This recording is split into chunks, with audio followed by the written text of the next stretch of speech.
कहानी क्षमा की जुबानी। एक गेम के दौरान मैंने गलती से अपने बॉस संजीव को किस कर दिया था। वो छोटी सी किस थी जो मैंने उसके गाल में किया था। मुझे नहीं पता था उसका अंजाम यह होगा कि मेरा बॉस मुझे अपना असिस्टेंट बना देगा। वह दिन भर मुझसे काम करवाता था। जाने कितने दिनों तक मैं ठीक से सोई नहीं थी। वीकेंड में भी मुझे काम करवाया। जब मैं सोमवार ऑफिस गई उसने मुझे आधे दिन की छुट्टी दे दी और मैंने सोच लिया था घर जाकर अच्छे से सोऊंगी। पर इससे पहले कि मैं घर जा पाती मेरी दोस्त एमिलिया मुझे मिली और मैं उसके कजिन मार्क के साथ एक क्लब में पहुंच गई। बैंड का गाना सुनकर वक्त कैसे गुजर गया पता ही नहीं चला। जब मैं निकलने जा रही थी मार्क कार पार्किंग से कार लाने गया और मैं उसका इंतजार कर रही थी कि कुछ बदतमीज लड़के मेरे साथ बदतमीज करने लगे। पर पता नहीं कैसे मेरा बॉस वहां पहुंच गया। उसने उन लड़कों की अच्छे से धुलाई की और फिर मेरी कलाई पकड़ के अपने साथ खींचकर कार तक ले जाने लगा और मुझे समझ नहीं आ रहा था वह ऐसा क्यों कर रहा है। उसने मेरे लिए पैसेंजर सीट खोला और अपने लिए ड्राइवर सीट। 1 मिनट बीत गए थे पर बॉस ने कुछ नहीं कहा। फिर 5 मिनट बीत गए। मैं इंतजार कर रही थी वह कुछ कहे पर नहीं। तो मैंने फैसला किया कि यह बर्फ मैं ही तोड़ती हूँ क्योंकि मैं काफ़ी नर्वस हो रही थी। क्या तुम्हारे ड्राइवर छुट्टी में है मिस्टर संदीप? कोई जवाब नहीं। क्या तुम यहाँ कॉन्सर्ट देखने आए थे? कोई जवाब नहीं। ठीक है वह गुस्से में हो सकता है पर इतनी तेजी से गाड़ी क्यों चला रहा है? मिस्टर राठौड़ प्लीज गाड़ी धीरे चलाओ मैंने कहा पर संदीप ने मेरी बात नहीं सुनी। आखिरकार मैं चीखी प्लीज गाड़ी धीरे चलाओ। अचानक से लगभग मेरे सर पर चोट लगती उसने इतनी जोर से ब्रेक दबाई। अगर मैं सीट बेल्ट ना पहनी होती तो जोर जोर से सांस लेने लगी। मेरा चेहरा पीला पड़ गया। मुझे माफ करना। उसने माफी मांगी। मैं चिल्ला कर कही हाँ तुम्हें होना भी चाहिए। मुझे माफ करना मैं तुम्हारा डेट में विघ्न डाला तुम्हारे लवर के साथ। उसने मुझसे कहा क्या? मैं कंफ्यूजन के साथ उसे देखने लगी। कौन सा लवर? मेरा मतलब क्या लवर? वही जो आज रात तुम्हारे साथ हंस रहा था और फिर तुम्हें अकेला छोड़कर चला गया। उसने जवाब दिया वह मुझे अकेला छोड़कर नहीं गया था वह अपनी कार लेने गया था। मैंने कहा जो भी हो। उसने सामने की तरफ देखते हुए जवाब दिया और वह मेरा लवर नहीं था। मैंने साफ किया क्या? इस वाक्य से वह मेरी ओर मुड़कर देखा। स्टीयरिंग व्हील से आंखें हटाकर मेरी आंखों में देखा। क्या वह तुम्हारा प्रेमी नहीं था? उसने पूछा। नहीं मैंने अटल जवाब दिया। कहानी संजीव की जुबानी। मैं उसकी बादामी आंखों में देखा। इससे फर्क नहीं पड़ता इंसान कितना झूठ कहता है पर उसकी आंखें हमेशा सच बयां करती है। आत्मा का आईना होती है। उसकी आंखों में झूठ ढूंढने की कोशिश की पर उसमें झूठ नहीं था। पिछले कुछ दिनों से वह मेरे साथ काम कर रही थी तभी मुझे एहसास हो गया था वह झूठ बोलने में भयानक है। झूठ बोलते समय नर्वस हो जाती है। आंखों से सब पता लग जाता है। मुझे पता है यह सच कह रही है। मुझे एहसास हुआ। मुझे राहत महसूस हुई। मेरा शरीर रिलैक्स हो गया। तो वह तुम्हारा लवर नहीं था? ये कोई सवाल नहीं। मैंने अपना वाक्य सुनाया। नहीं बिल्कुल नहीं वह मेरा दोस्त है। उसने कहा एक दोस्त? मैं दूर कहीं देखता हुआ मुस्कुराया। दोबारा से उसकी ओर देखा। उसका ध्यान कहीं और था। उसकी आंखों की दिशा में देखा तो पता चला कि उसका ध्यान किस चीज ने खींचा था। मैं इतने गुस्से में था कि पहले मुझे इसका एहसास नहीं हुआ। चलो अस्पताल चलते हैं। तुम्हें चोट लगी है शमा ने कहा और तुम्हें अपने जख्मों का इलाज करना पड़ेगा। अगर समय पर इलाज नहीं हुआ तो तुम्हें इन्फेक्शन हो सकता है और खून भी बह जाएगा। उसकी ओर देखा और खुद को रोक नहीं सका। मुंह दबाकर हंसा। तुम बहुत ज्यादा बढ़ा चढ़ा कर कह रही हो। ये तभी होगा जब आप ध्यान नहीं रखोगे पर मैं अपने अपार्टमेंट में जाकर इसका इलाज कर लूंगा। अचानक से उसने कहा नहीं तुम्हें मेरी वजह से चोट लगी है। दवाई की दुकान के सामने रुको और मैं जरूरत का सामान खरीद लूंगी। थोड़ी देर सोचा फिर मैं उसकी बात मान गया। ठीक है। 5 मिनट कार चलाने के बाद मैं एक दवाई की दुकान के सामने गाड़ी रोकी।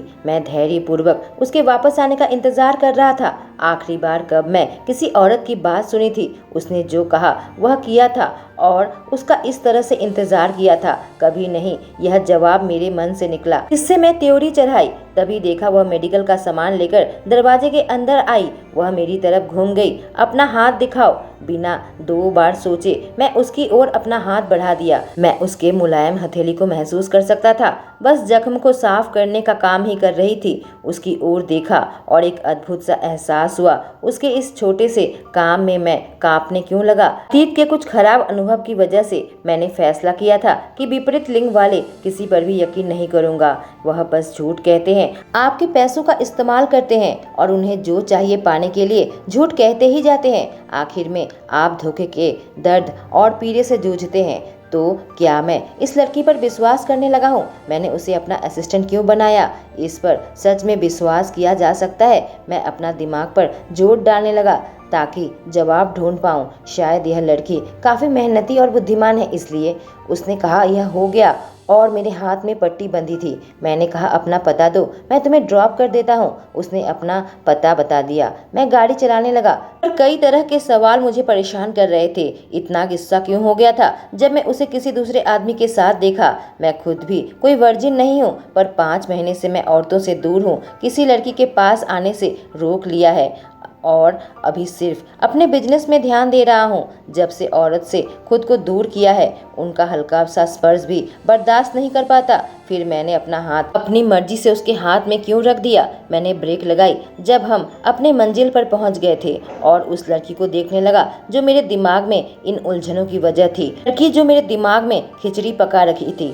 वह अभी आराम से सो रही थी। मैं उसे उठाने ही जा रहा था कि रुक गया। अपना हाथ उठाया और उंगली के पीछे से उसके गाल को हल्का सा छुआ। उसके गाल कितने नरम थे। मैं मुस्कुराने लगा। समा नींद में आवाज निकाली। मैं जल्दी से अपना हाथ हटा लिया। उससे कहा, मिस समा शर्मा हम पहुंच गए। अभी सोई हुई थी इसलिए मैं उसके कंधे को हल्का सा हिलाया ताकि वह उठ जाए। मिस शर्मा, वह धीरे धीरे अपनी आंख खोली। हम पहुंच गए हैं। ओके, उसने कहा। तुम्हें ऐसे नहीं सोना चाहिए जब तुम किसी अपरिचित के साथ कार में हो। मैंने कहा अभी नींद में थी। कहा ठीक है। बस उसने ठीक है कहा। क्या होता किसी अपरिचित इंसान के साथ ऐसे सोती, या फिर अपने उस दोस्त के साथ? मैंने अपनी चिंताओं को दूर हटा दिया क्योंकि मैं और गुस्सा नहीं होना चाहता था। मैं कार से निकला और उसकी साइड में गया। उसका दरवाजा खोलकर अपना हाथ आगे बढ़ाया। उसने मेरे हाथ को पकड़ा और कार से बाहर निकल आई और हम उसकी अपार्टमेंट की ओर जाने लगे। मैंने तुम्हें छुट्टी इसलिए दी थी क्योंकि मुझे लगा था तुम्हें आराम की ज़रूरत है। मैंने कहा हाँ, मैं बहुत थकी हुई थी। उसने कहा मैं उम्मीद नहीं की थी कि तुम पार्टी में जाओगी ठीक उसी वक्त जैसे ही ऑफिस से बाहर कदम रखोगी। मैंने उससे कहा।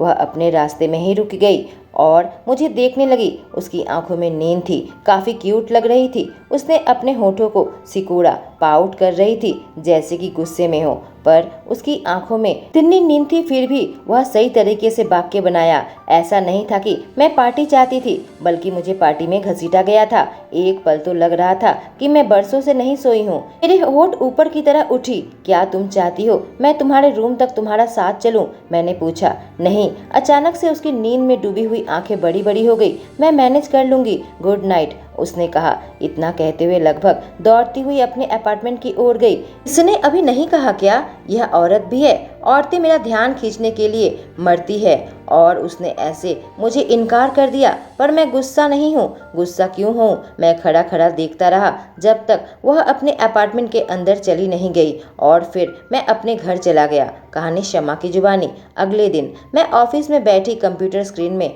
ऐसे ही देख रही थी। अजीब बात है कि अब तक संजीव ऑफिस में नहीं आया था। मुझे तो लगा था कि वह यहीं सोता होगा। अभी 8:30 बज रहे थे।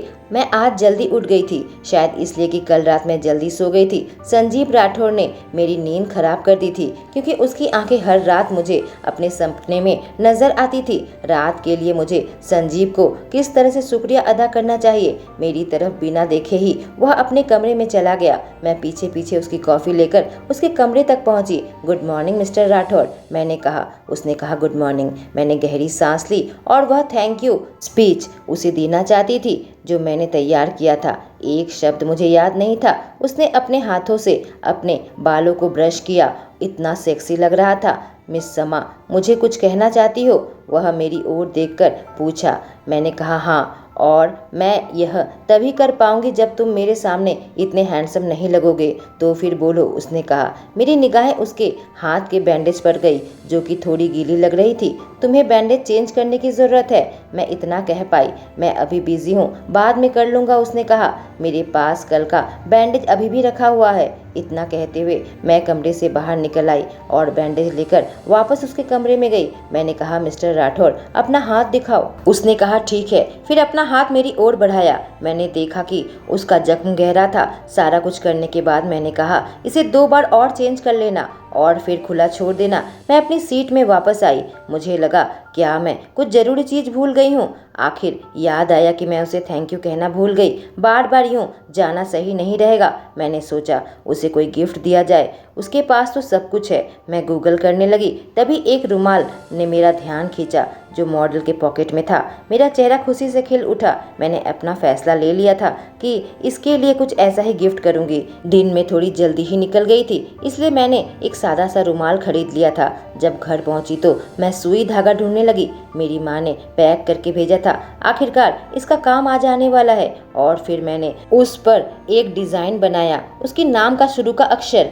आज पहली बार मैं खुश थी कि मेरी माँ ने मुझे यह कला सिखाई थी। काम करते हुए सुई मेरे उंगली में चुभ गई। आखिरकार 3-4 घंटे के बाद वह थका देने वाला काम खत्म हुआ। आखिरकार मेरा मास्टरपीस बनकर तैयार था। मैंने उसे ध्यानपूर्वक मोड़कर एक गिफ्ट बॉक्स में पैक किया। अगली सुबह मैंने सीईओ के ऑफिस को नॉक किया।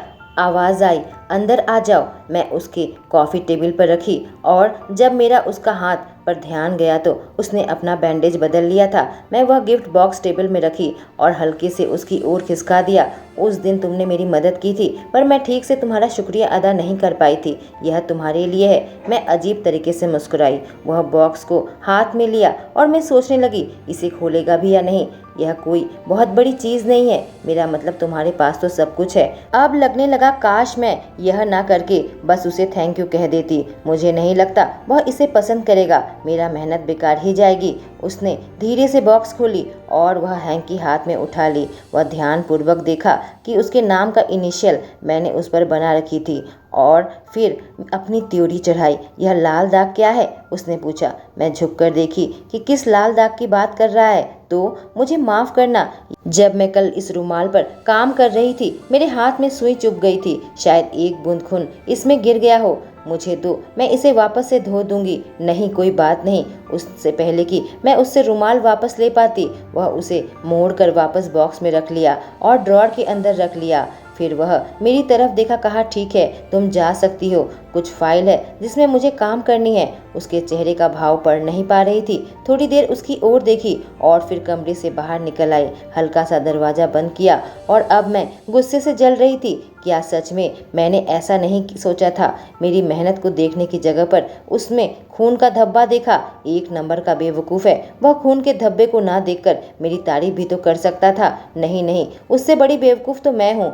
मैं इतनी मेहनत इस गिफ्ट को तैयार करने में क्यों की? तभी एलेक्स मेरे पास आया, मुझे कुछ काम दिया और फिर कहा, बॉस के साथ मेरी कुछ मीटिंग है, तुम फिलहाल किसी को अंदर मत आने देना। मैं अपना मेल खोली ही थी कि तभी एक बूढ़ी औरत लगभग सीईओ के ऑफिस में घुसने ही जा रही थी। मैं पीछे पीछे दौड़ी। 1 मिनट मैडम, वह बूढ़ी औरत कही, मुझे तुम्हारे बॉस से मिलना है। मैंने कहा, मुझे माफ़ कीजिए पर इस वक्त वह बिजी है, पर मैं काफ़ी महत्वपूर्ण बात की आलोचना करने आई हूँ। बूढ़ी औरत ने कहा। याद करने की कोशिश की, संजीव की कोई अपॉइंटमेंट है या नहीं। फिर पूछा, क्या आपके पास अपॉइंटमेंट है? वह बूढ़ी औरत थोड़ी देर मेरी ओर देखी। पूछा, क्या तुम यहाँ नहीं हो? हाँ, मैं यहाँ नहीं हूँ। मैंने कहा, तुम्हारे बॉस ने मुझे और मेरे पति से वादा किया था कि हमारे ज़मीन पर काम करेंगे। महीना बीत गए पर उन्होंने अब तक कोई काम शुरू नहीं किया। यहाँ तक कि हमारा कॉल भी नहीं उठाते हैं।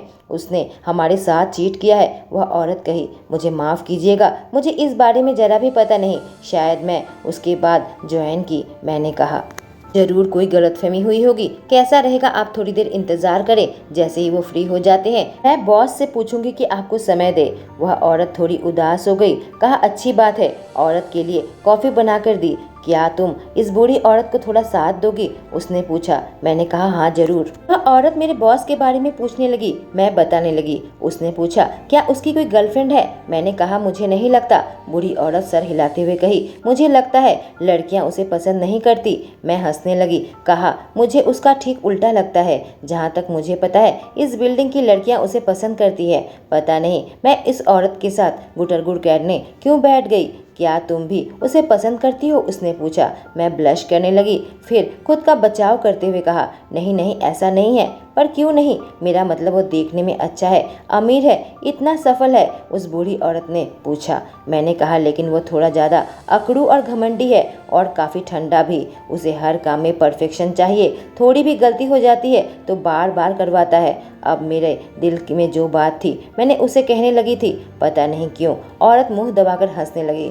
फिर कहा, लगता है औरतें तो उसे पसंद करती हैं, पर सवाल यह उठता है कि वह किसे पसंद करता है। अब मैं सोचने लगी, उसने मुझसे पूछा था मेरा बॉस किसे पसंद करता है। मैंने आज तक उसे कभी किसी लड़की के साथ नहीं देखा था। इंटरनेट में भी जितनी भी फोटो थी उसमें किसी भी लड़की के साथ उसकी तस्वीर नहीं थी। बस मैंने उसे एलेक्स के साथ देखा था। अभी 30 मिनट हो गए हैं, एलेक्स कमरे से नहीं निकला है। मैंने कहा, मिस्टर संदीप को इकलौते इंसान जिसके साथ मैंने देखा है वह एलेक्स है। उन दोनों को एक दूसरे से जुदा करना मुश्किल है।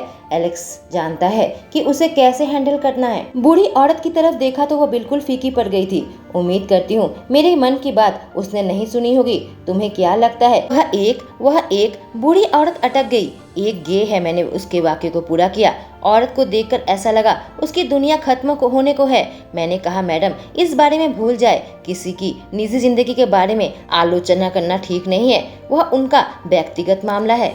तभी सीईओ के ऑफिस का दरवाजा खुला। एलेक्स बाहर आया। मुझे देखकर एलेक्स कुछ बोलने ही जा रहा था, फिर कहा, मिसेज राठौर आप यहाँ क्या कर रही हैं? मैंने देखा एलेक्स उस बूढ़ी औरत को मिसेज राठौर कह रहा है। यह देखकर मेरी आंखें बड़ी बड़ी हो गई और वह किसी से बात किए बिना सीधा सीईओ ऑफिस में चली गई। शमा, तुम उसकी दादी से क्या बात कर रही थी? एलेक्स ने पूछा। किसकी दादी? संजीव की दादी। मैंने कहा, कुछ नहीं, और घबराहट में जाकर अपने सीट में बैठ गई। मेरी जान निकली जा रही थी कि तभी मेरे डेस्क का फोन बजा। मिस समा शर्मा मेरे ऑफिस में अभी आओ। फिर फोन कट गया। मैंने सोचा आज मेरे मरने का दिन है। देखा वो बूढ़ी औरत एलेक्स के साथ बात कर रही थी। कम से कम मुझे उसका सामना नहीं करना पड़ेगा। ऑफिस से बाहर खड़े होकर मैं अपनी हिम्मत जुटाने की कोशिश की। जब नॉक कर मैं अंदर घुस आई, मैंने देखा वह बहुत ही गुस्से से संजीव खड़ा था। तुम और कितनी देर दरवाजे पर खड़ी रहोगी? संजीव ने पूछा। जिंदगी भर, मैंने मन ही मन बोली। अंदर आओ और मेरे साथ बैठो। उसने सीट की ओर इशारा किया, पर मैं उसके आसपास ना खड़ा होना चाहती थी न ही बैठना। मुझे मेरे कर्मों का फल मिलने वाला था। मैं आकर बैठ गई। उसने कहा तो मिस समा शर्मा उठकर अपनी सीट से खड़ा हो गया और मेरी सीट के सामने आ गया। अपने हाथ को अपने मजबूत सीने में मोड़ लिया। क्या वह मुझे डराने की कोशिश कर रहा है? इससे पहले कि तुम कुछ कहो, मैं पहले माफी मांगना चाहती हूँ। मैं बीच में काटा। मैं कुछ ज्यादा ही बोल गई और कहता हुआ वह अपने गहरे चमकती आंखों से मुझे देख रहा था। मुझे माफ करना, मुझे यह सब चीज नहीं चाहिए थी। जब इससे मेरा कोई मतलब नहीं था। तुम्हारी निजी मामले में नाक घुसाने के लिए मुझे माफ करना। मैंने अपना काम लगभग खत्म कर लिया है। अपनी केबिन में जाऊंगी, अपना सब कुछ पैक करके चली जाऊंगी और तुम मुझे कभी इस केबिन में नहीं देखोगे, ना ही इस बिल्डिंग में। अगर तुम यही चाहते हो तो मुझे पता है तुम मुझे काम से निकाल दोगे। तुम्हारा यह राज मेरे पास सुरक्षित रहेगा। तुम्हारे और एलेक्स के रिश्ते की बात मैंने उससे कहा। कहानी संजीव की जुबानी। मुझे समझ नहीं आ रहा था कि यह बातचीत किस ओर जा रही थी। मेरे और एलेक्स के बारे में? मैंने पूछा। हाँ कहते हुए वो निगलने लगी। मैं उसके चेयर के हैंडल में हाथ रखा, उसे हल्का सा हिलाया। हमारे रिश्ते के बारे में अभी थोड़ी देर पहले दादी मेरे से पूछताछ कर रही थी कि मैं लड़कियों के इसमें इंटरेस्टेड हूँ या नहीं, शादी करके बच्चे पैदा करूँगा या नहीं। जब मैं उनके सवाल का जवाब ठीक से नहीं दिया, यहाँ तक पूछ लिया कि मैं किसी लड़के को पसंद करता हूँ, मैं काफी अबाक भी हुआ और गुस्से में भी था कि ऐसा अजब सा सोच दादी के अंदर कैसे आया। मैं अभी किसी तरीके से एलेक्स के साथ दादी को भेजा और सोच रहा था शमा को बुलाकर दादी के साथ भेजूंगा ताकि मुझे वक्त मिले यह नई समस्या के बारे में सोचने का। अब समझ आया कि दादी के अंदर यह सोच किसने डाली होगी। कहानी शमा की जुबानी। जो ठंडापन संजीव की आवाज में था, साफ पता चल रहा था कि वह गुस्से में है। अब मैं सोचने लगी, क्या मैं यहाँ से जिंदा वापस जा भी पाऊंगी या नहीं। अब उसकी ओर देखकर कही, तुम और एलेक्स तो कपल हो ना? उसके चेहरे का भाव बता रहा था कि मेरा अनुमान गलत है। अगर वह पहले मुझे मारना नहीं भी चाहता होगा तो अब चाहेगा। दरअसल तुम कभी किसी औरत के साथ नजर नहीं आए, जबकि तुम अमीर हो, हैंडसम हो, अट्रैक्टिव हो। यह मानना बड़ा नामुमकिन था कि तुम किसी औरत को अपने बिस्तर पर नहीं लिए होंगे, मखमली चादर में। तो इसका दूसरा व्याख्या ही संभव था। क्या तुम्हें ऐसा कभी नहीं लगा कि मैं ऐसे न्यूज़ को दबा देता हूँ? उसने पूछा। उसे देखकर मेरी आंखें बड़ी बड़ी हो गई। जब मुझे एहसास हुआ मैंने कभी ऐसा नहीं सोचा था। तो तुमने औरतों को अपने बिस्तर में कहकर मैं चुप हो गई और अपने मुंह को हाथ रखा। फिर कहा, क्या मैं जोर से कहा? हाँ तुमने कहा, उसने कहा। उससे अपनी नजरें हटा ली। कहा, मुझे माफ करना। वह अपने मुंह को मेरे कान के पास लेकर आया। कहा, क्षमा शर्मा, तो तुम्हें मेरी सेक्सुअलिटी के बारे में अब भी संदेह है? उसने अपने हाथ से मेरे चेहरे को उसकी ओर किया और हम अब एक दूसरे की आंखों में देख रहे थे। उसने जारी रखा, तो मैं सोच रहा हूँ तुम्हें पर्सनली साबित करूँ कि मैं लड़कियों को कितना ज्यादा पसंद करता हूँ। सुनते ही मेरे गाल गर्म हो गए और मैं अंदर से कांपने लगी। पर यह डर नहीं बल्कि कोई और अनजाना सा भाव था। मैं यहाँ से भाग जाना चाहती थी या उसे देखना नहीं चाहती थी, पर उसकी आंखों में मुझे सम्मोहित कर लिया। मैं हिल भी नहीं पा रही थी, दिमाग काम नहीं कर रहा था, शरीर में लकवा मार गया था। क्योंकि तुम्हें लगता है कि मैं हैंडसम और अट्रैक्टिव हूँ, तुम ट्राई क्यों नहीं करती? बताओ, उसने मादक आवाज में पूछा। मुझे यहाँ मेकआउट करने दो और तुम्हें पता लग जाएगा कि मेरी सेक्सुअलिटी क्या है। क्या कहती हो मिस शमा शर्मा? वह एक डेविल की मुस्कान दी। मैं अपनी आंखें झपकाने लगी। नहीं, यह नहीं हो सकता। मेरा दिमाग पहले ही इस तरह की तस्वीर दिखाने लगा था। वह अपने चेहरे को बिल्कुल करीब लेकर आया। हमारे होंठ बस आधे सेंटीमीटर दूरी पर थे। किसी ने दरवाजा खटखटाया और अब वह मुझे देखने लगा था।